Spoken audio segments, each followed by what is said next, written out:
This lesson is called the theory of the firm. Now, we're going to start the theory of the firm by thinking about how firms make things. Okay? Firms make things, economists call this a production decision.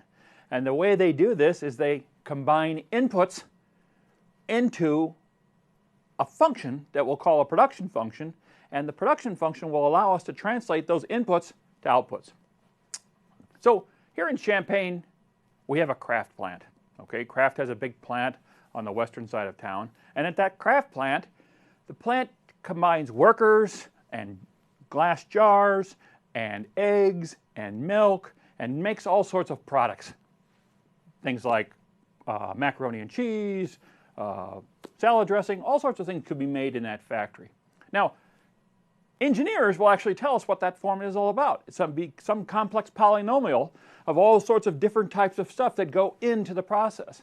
To an economist, we're not really that much interested in that complex polynomial. We know that if we could somehow, for example, think about this production, it's going to be workers who park their car and walk into a factory, and that they're going to see the inputs come in, trucks are going to dump things off, and at the end of the day, things are going to go out the back door and put on a truck.